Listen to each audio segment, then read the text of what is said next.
Now, having given you those four earlier statements, let us now move on to categorizing these statements, at least naming them, because you will encounter those terms quite a bit in your reading.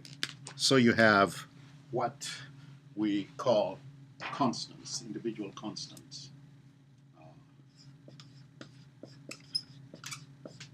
Individual constants are letters A, maybe to U, A to U, A, B, C, D, E, F, G, H, I, J, K, L, A, G, H, I, J, K, L, M, N, O, P, Q, R, S, T, U. Those are individual constants. And then variables are letters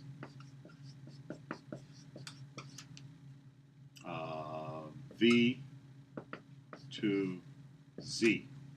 The most common is X.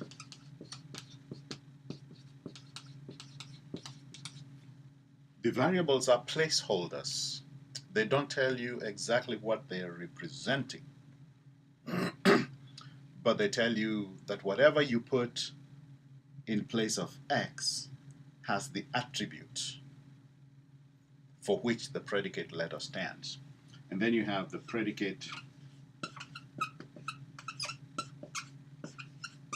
letters. These are capital letters, pardon me.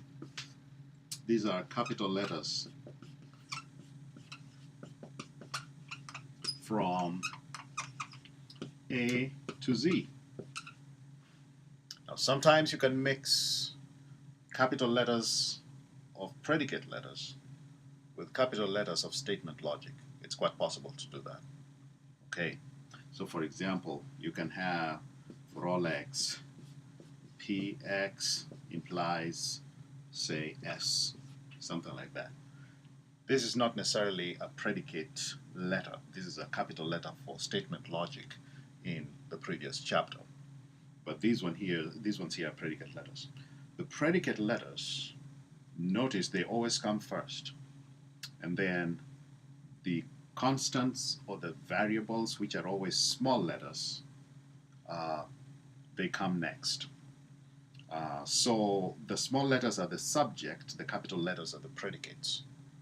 That's why it's called predicate logic. The capital letter is being predicated on the small letters.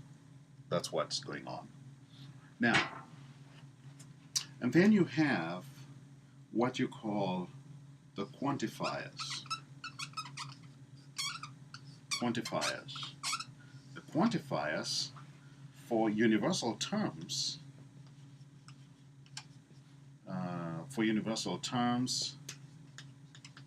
and statements. The standard quantifier would be X, or you have Y, or Z. That's how it's standardly annotated. But notice also that in some course texts, that's the standard quantifier. Some course text will do that for you,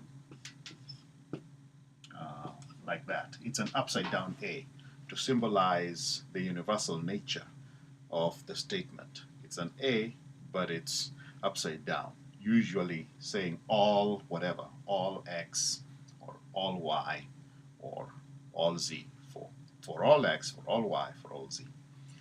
And then you have, so this would be called a universal quantifier. Universal quantifier. All these, they're universal quantifiers. And then you have, for particular terms and statements, you have the backward-looking E. Always translated as there is an X, there is a Y, sorry, and there is a z.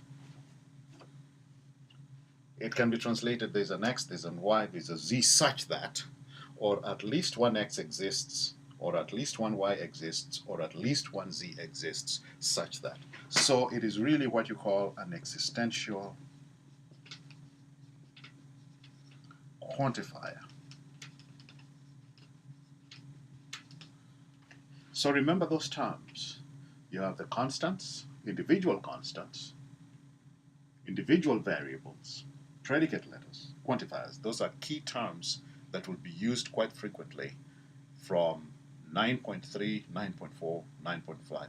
And by the way, just to remind you, we will skip 9.2. You don't have to worry about it, and we'll continue from there. Okay, now in the next session, I'm going to look at exercise 9.1, part C, to demonstrate exactly how to translate sentences into symbols. Okay, and you'll discover the book uses a different method, but I think the method I give is perhaps a little faster, and it will help you to capture the essence of the material. Okay.